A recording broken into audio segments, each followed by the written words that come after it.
Shalom, shalom, brothers. Brother Kamal Mahar here, back at it again. First thing first, we give all praise and honor and glory to Yahawah, Bahasham, Yahawashi, Bahasham, and Kakadash. Double honors to the apostles and elders on the truth from GMS. Blessings to the Aki, my dear, preaching his word. With wholehearted sincerity. Blessings to the 144,000, 1/3 entirely. The first fruits king in heaven. The house of David, Yahawashi. And shalom to brothers out there speaking different tongues and looking different nations. Shalom to you, brothers. So today, brothers, I know you brothers seeing a lot going on. What exciting times to be in. It seems like what it seems like is, man, we can't even keep up, man. It's feeling like every day is something else. You know what I mean? It's like man, I don't know what to say. Now I'm not sure if you brothers heard of the so-called something supposed to happen on September 23rd or 24th or so. That could very much be, Lord willing, it does. Because we meditate terror on this place. Come on. But I want to actually get into the fact that Esau's pride and what they got going on right now is all fine and dandy. But they're gonna get brought down low, man. Real crazy. Not to mention, you gotta remember who's going to survive these thermonuclear war and the destruction of Babylon. The elect of the nation of Israel, the so-called Negroes, Latinos, Native Indians, and also the elect of Esau, the elites. Because they're going to go in their bunkers, they're going to know some things ahead of time. They're going to be flying out out of the country. They might be in the space stations or even down in the seas, underwater. And so they're going to escape according to prophecy. But the Lord is going to bring them down, down to the ground, thinking that they're going to be able to, have their new world order. But the Lord is going to bring them down and get them out these bunkers, and they're going right into slavery. Thus saith Yahawashi, you know what I mean? Rightfully so, So my first scripture I wanted to bring out, Amos 9.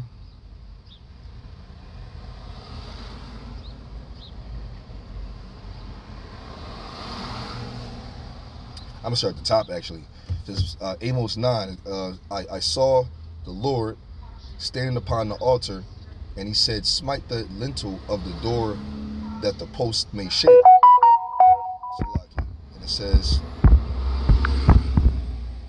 says, and cut them in the head, all of them, and I will slay the last of them with the sword. He that fleeth of them shall not flee away, and he that escapeth of them shall not be delivered. Right? Because they're going pretty much, Esau and even other heathens that's on elite status, they're going to get away. They're going to flee. They're going to be in their bunkers.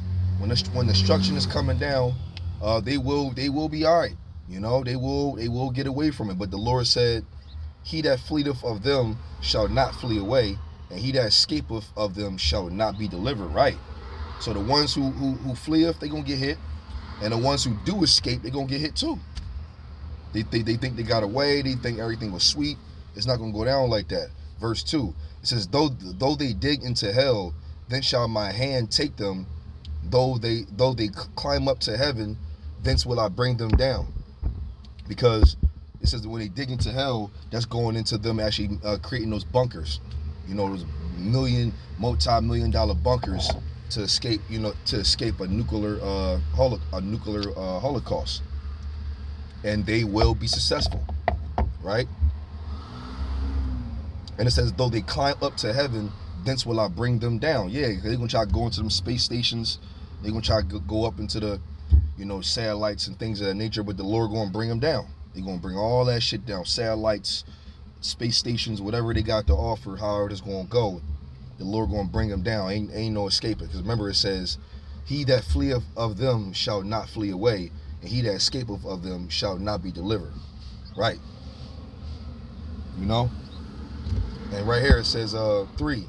And though they hide themselves in the top of the Carmel, I will search and take them out thence. And though they be hid from my sight in the bottom of the sea, thence will I command the serpent, and he shall bite them. Let's talk about Leviathan right there. The big dog. You can read all about big dog know what I'm saying? Job 41. You read Job 41, it explains exactly what type of terror that is. And trust me, you don't want no smoke. So they're going to go in their little submarines and they little sea, dip sea diving type of dwelling. And Leviathan, and the Lord going to send Leviathan to go take that out. You see that? It says be hid for themselves. Yeah, they going to try to they going to beat the nuclear holocaust. It's going to happen, but the Lord got something for them, man. Listen, they think that they have a new world order coming, but in reality, they're actually fate. Fate is slavery, man. Brutal and uncontrollable, way worse than Jacob, slavery. That's where they're going. There's no ifs, ands, buts about it. There's no escaping it. It's what it is. It's what's going to happen. Chalk it up. Thus saith the Lord. Let me go to the book of Isaiah. Isaiah 2 and I'm gonna start at 19. And they shall go into the holes of the rocks and into the caves of the earth for fear of Yahawashi, for the glory of his majesty, when he ariseth to shake terribly the earth. Yeah, that's when Yahawashi come with the laser beams and the angels, and also that nuclear war, man. Them ICBM missiles that's gonna come on this place. That's what it's getting into. And they're gonna be all in the holes of the rocks and all of that, right? And it says, in that day a man shall cast the idols of silver and his idols of gold, which made each one for himself to worship, to the moles and to the bats, to go into the clefts of the rocks and into the tops of the ragged rocks, for fear of Yahawashi and for the glory of his majesty, when he ariseth and shake terribly the earth. There it goes again. They gonna really think they're gonna get away. That's some crazy shit, to think that you're gonna be able to get away. That's why Psalms 2 says, why do the heathen imagine a vain thing? And it goes into roughly paraphrasing how they're going to separate their cords from Yahawashi. Like they can do what they want, and the Lord not going to be able to do nothing to them. You got to fucking control. That's why it says the one that shall sit on the throne shall laugh, right? Right.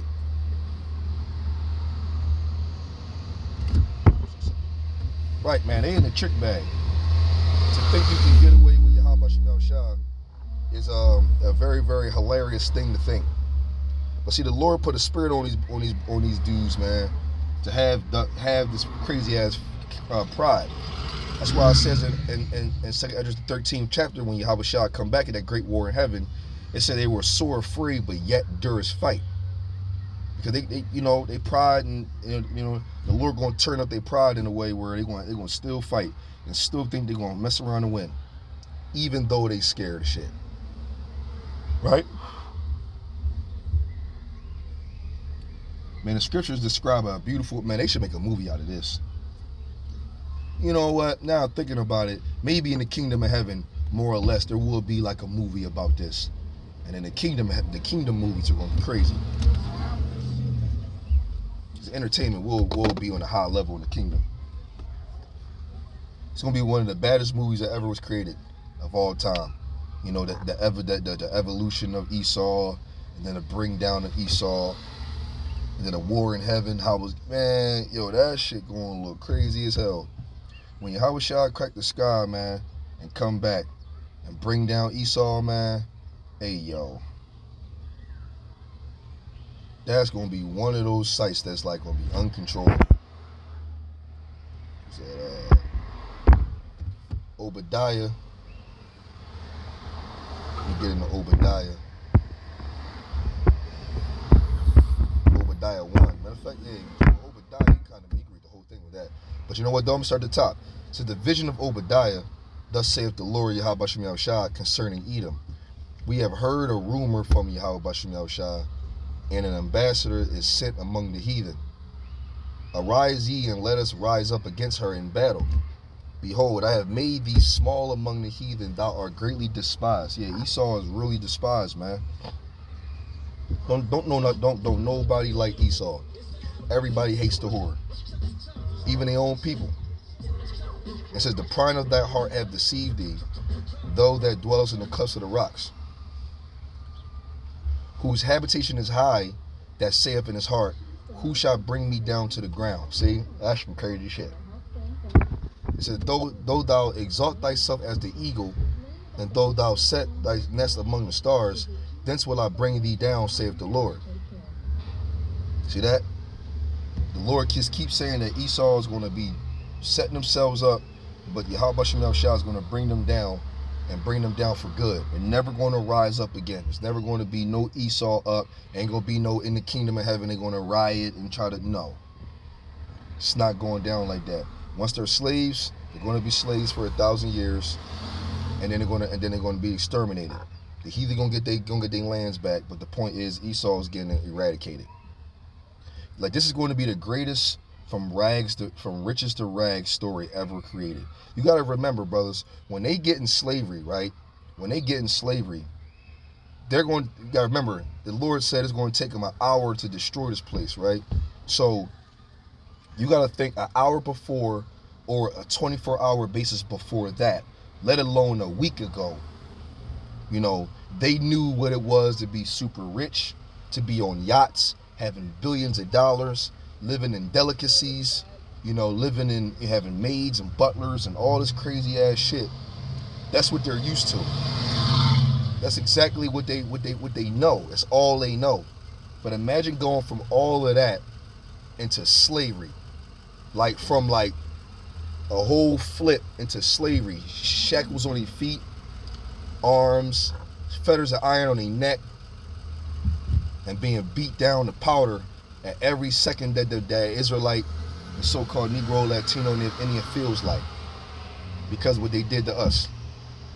Yo, man, listen, I wouldn't be surprised if certain parts of Esau killed themselves because of the major switch, you know? Because of the major switch, I wouldn't be surprised if they was trying to kill themselves. And you know what's crazy? Us brothers talk about one thing. Esau gonna try to kill himself, but no, that's too easy. We're gonna put the spirit back in their body, bring them back to make them continue to work.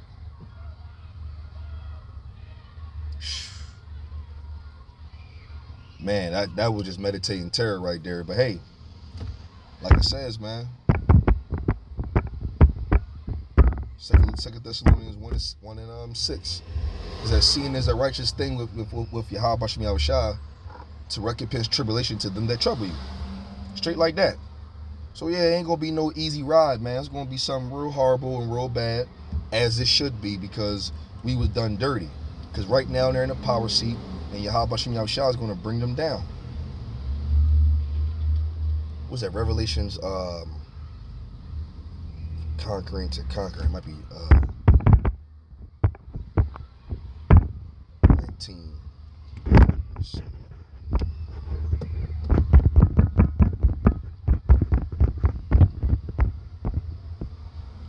Could be 17.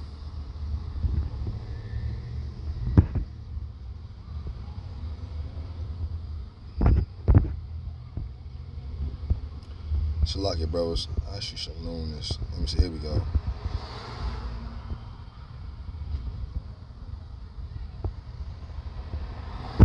Yep. Here it goes. Revelations 19. I'm going to go 11 and 12. And it's another one I wanted to get. It says, and I saw heaven open, and behold, a white horse. And he that sat upon him was called Faithful and True. Talking about Yahawashi. And in righteousness he doeth judge and make war. Right? That's to bring down all the kingdoms and set up his throne in the kingdom of heaven. His eyes were a flame of fire, and on his head were many crowns. And he had a name written that no man knew but himself. Right. So when it says on his head were many crowns, that's symbolic for him conquering all the other nations and putting them under his feet. Esau ain't gonna have to go down, man. And I think it might be